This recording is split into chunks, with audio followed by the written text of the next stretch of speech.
The Philippines is defined by its emerald rice fields, steamy megacities, graffiti splash Japanese smoldering. The Philippines is one of the world's largest archipelago nations. It is situated in Southeast Asia in the Western Pacific Ocean. Its islands are classified into three main geographical areas: Luzon, Visayas, and Mindanao.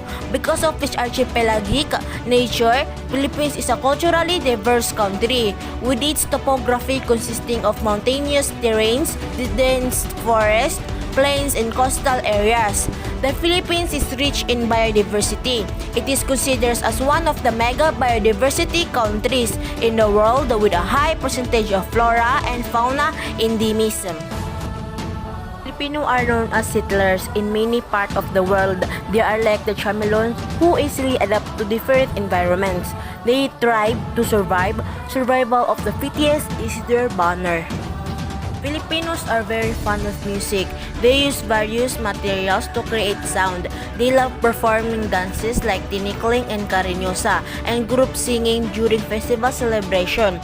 Settlers from Spain introduced to them a variety of musical instruments like the ukulele, trumpet, drums, and violin. Most of their music is contemporary, and they have also learned to write their own songs based on real-life events. The Philippines is a unique and beautiful country where kindness and respect towards others is a part of the culture, and all are willing to help you to have a wonderful experience in their country. Stress is not as palpable in this country as in others, but rather it feels that there is a balance amongst most.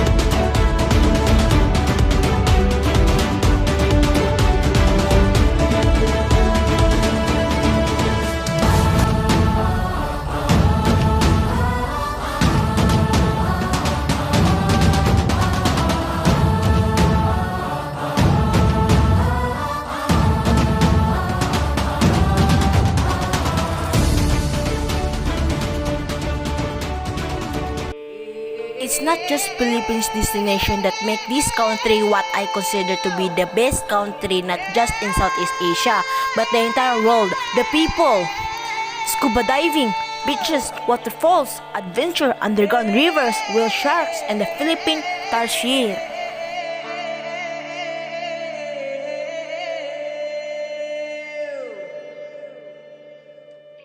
Luzon, celebration in art.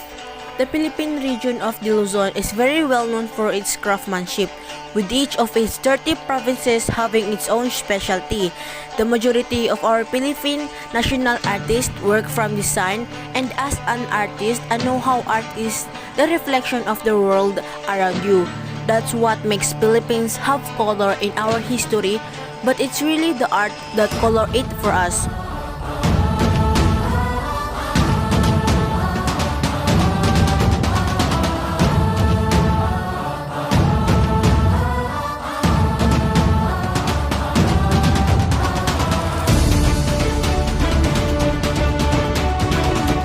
There are more than 42,000 known major and minor festivals in the Philippines, the majority of which are in the barangay level.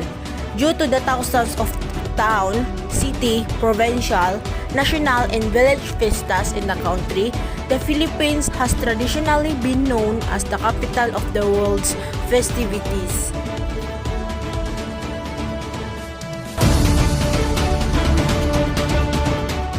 Nothing brings people together like festivals do. They play a pivotal role in nation building, bringing people from every religious, economic, and social background together. Events of historical significance, such as important military victories or other nation-building events, also provide the impetus for festivals.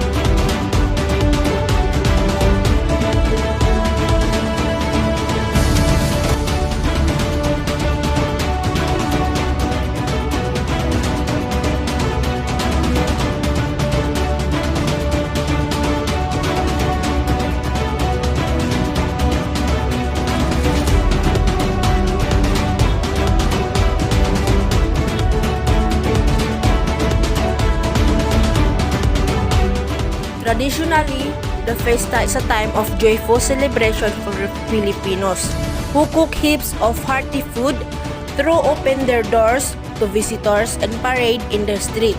Some Filipino fiestas have evolved into elaborate multi-day festivals, while others have kept their community roots.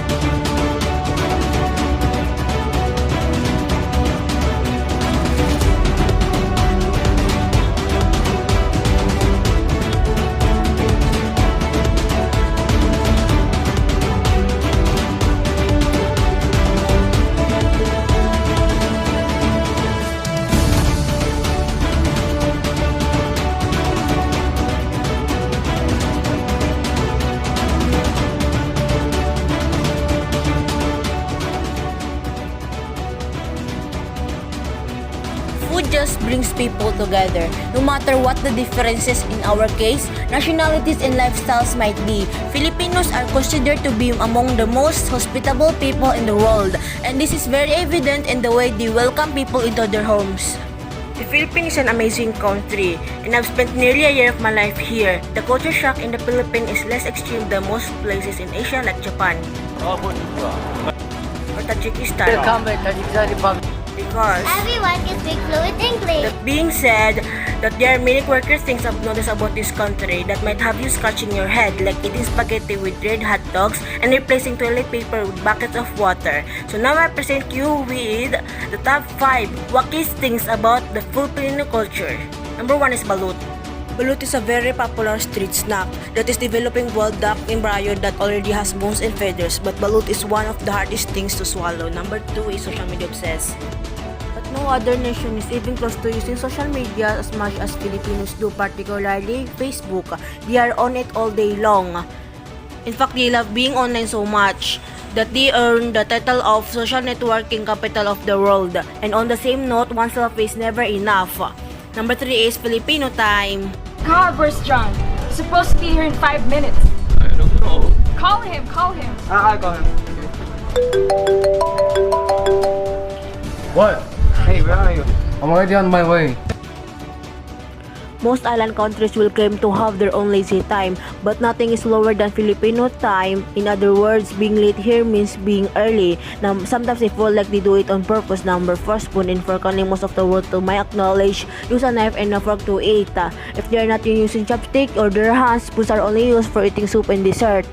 But in the Philippines, spoons are used as both a spoon and a knife. Using the sharp edge to cut meat. Your meals always be served as spoon and a fork, rarely a knife.